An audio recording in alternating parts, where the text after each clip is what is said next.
Everyone, जैसा कि आप सभी लोगों का रेलवे ग्रुप डी का एग्ज़ाम चल रहा है।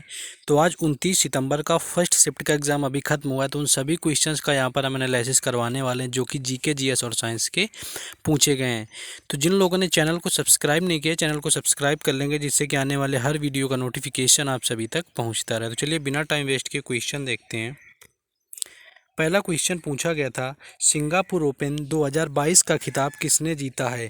तो पीवी सिंधु इसका राइट आंसर था। पीवी सिंधु ने सिंगापुर ओपन 2022 का खिताब जीत लिया। फाइनल मैच में उन्होंने चीन के खिलाड़ी वांग जी यू को 21-9 से 11-21 और 21-15 से हराकर यह खिताब अपने नाम किया है। नेक्स्ट क्वेश्चन था कि संतोष ट्रॉफी 2022 का आयोजन कहाँ पर हुआ था? तो केरल के मलप्पुरम, केरल के मंजेरी स्टेडियम में 7वीं बार संतोष ट्रॉफी 2022 एक फुटबॉल टूर्नामेंट के 75वें संस्करण का खिताब जीता है। यानी विजेता की बात करें तो विजेता भी आपका केरल है और आयोजन भी इसका केरल राज्य में ही किया गया था। नेक्स्ट क्वेश्चन देखेंगे।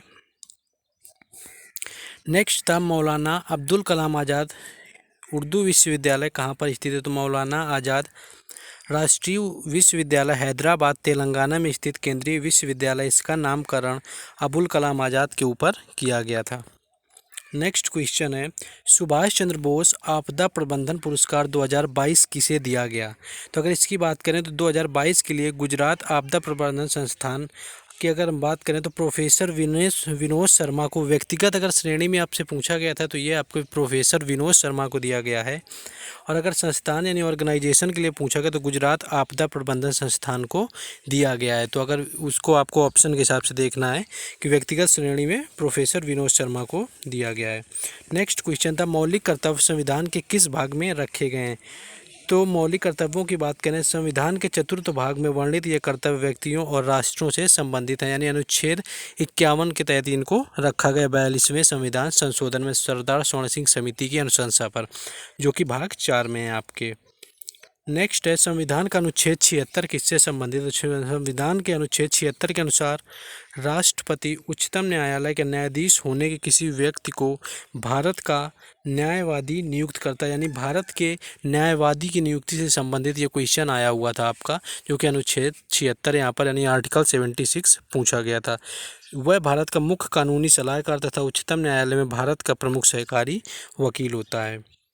नेक्स्ट क्वेश्चन था कि तीसरी पंचवर्षीय योजना के समय प्रधानमंत्री कौन थे? तो आपकी तीसरी पंचवर्षीय योजना 1961 से 1966 तक चली, जिसके अगर हम अध्यक्ष की बात करें तो जवाहरलाल नेहरू और उपाध्यक्ष आपके गुलजारी लाल नंदा थे। नेक्स्ट क्वेश्चन देखेंगे। नेक्स्ट था, बौद्ध मठ को क्या कहा जाता है? तो वर्तमान समय में सामान्यतः बौद्ध मठों को विहार कहते हैं, जिसमें भिक्षु निवास करते हैं। विहारों में बुद्ध प्रतिमा होती है, विहार में बौद्ध भिक्षु निवास करते हैं, तो इसे आपका विहार कहा जाता है। नेक्स्ट था कि गुज्जर जनजाति कहाँ पर पाई जाती है? अगर गुज्जर जनजाति की बात करें तो विभिन्न रूप से हिंदू धर्म, इस्लाम और सिख धर्म का पालन करते हैं। हिंदू गुर्जर ज़्यादातर भारतीय राज्यों राजस्थान, हरियाणा, मध्य प्रदेश और पंजाब के मैदानों और महाराष्ट्र में पाए जाते हैं। अगर आपको इन क्वेश्चन की पीडीएफ चाहिए तो आप टेलीग्राम चैनल को ज्वाइन कर सकते हैं। नेक्स्ट क्वेश्चन था, घरों में एयर कंडीशनर को कितने वोल्टेज में चलाया जाता है? तो ये एसी 1.5 टन कैपेसिटी में होता है, तो इसको एसी में 48 से 220 वोल्टेज दी जाती है। यानी 220 वोल्टेज अगर आपका दिया हुआ था तो राइट आंसर था। नेक्स्ट क्वेश्चन राजस्थान से था करंट का, राजस्थान बजट में कितने प्रतिशत बिजली फ्री दी गई है?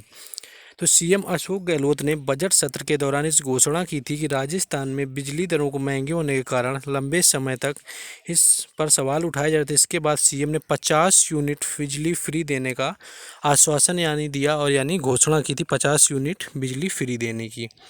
नेक्स्ट क्वेश्चन था, आधुनिक आवर्त सारणी किस पर आधारित है? तो आधुनिक आवर्त सारणी तत्वों की व्यवस्था क्षैतिज पंक्तियों में उनकी बढ़ती परमाणु क्रमांक पर आधारित है। आधुनिक आवर्त सारणी का उपयोग तत्वों के गुणों की भविष्यवाणी करने के लिए किया जाता है।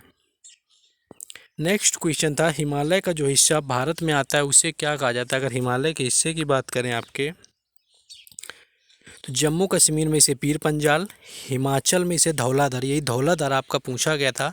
तो हिमाचल में आपका धौलाधर होता है, जम्मू कश्मीर में इसे पीर पंजाल, उत्तराखंड में मसूरी या नाग टिब्बा तथा नेपाल में महाभारत श्रेणी के रूप में जाना जाता था। तो आपका धौलाधार यहाँ पर पूछा गया था। नेक्स्ट क्वेश्चन था, गर्भवती महिलाओं को अंतिम समय में किससे युक्त भोजन देना चाहिए। तो इसके तहत गर्भवती को कोटे चीज़, दूध, दही, चीज़, ऑरेंज, हरी पत्तेदार सब्जियां, बादाम, तिल का बीज आदि खिलाना चाहिए, जिससे कि पर्याप्त मात्रा में कैल्शियम पाया जाता है। नेक्स्ट क्वेश्चन था, अनुच्छेद 243 क्यों पूछा गया था कि किससे संबंधित है। तो ये आपके इसकी बात करें कि नगर पालिकाओं का गठन अनुच्छेद 243 क्यू के तहत किया जाता है, तो नगर पालिकाओं के गठन से ये संबंधित है। नेक्स्ट एक क्वेश्चन कुछ आया हुआ था कि आयुष्मान कार्ड में कितने अंक होते हैं। तो आयुष्मान कार्ड में कुल 14 अंक आपके होते हैं, जो उसमें नंबर दिया रहता है। नेक्स्ट क्वेश्चन था, संविधान संशोधन किस अनुच्छेद के तहत होते। तो अनुच्छेद 368 यहाँ पर राइट आंसर था। इस क्वेश्चन में थोड़ा डाउट है, अगर आपने एग्जाम दिया तो आपको कमेंट में बताना है कि पूछा गया था नहीं। तो अनुच्छेद 367 यहाँ पर राइट आंसर हो जाएगा, जिसके तहत संविधान संशोधन किया जाता है। तो कुल इतने ही क्वेश्चन आज की शिफ्ट में मिल पाए। अगर इन क्वेश्चन का आपको PDF चाहिए तो आप हरेंद्र GS अड्डा टेलीग्राम चैनल पर जुड़ सकते हैं और चैनल को सब्सक्राइब रखें, क्योंकि यहाँ पर आपको हर एग्जाम से रिलेटेड एनालिसिस करवाया जाता है। और अगर अभी तक वीडियो को लाइक नहीं किया तो मोटिवेशन के लिए वीडियो को भी लाइक कर दें। चलिए फिर मिलेंगे सेकेंड शिफ्ट में। जय हिंद।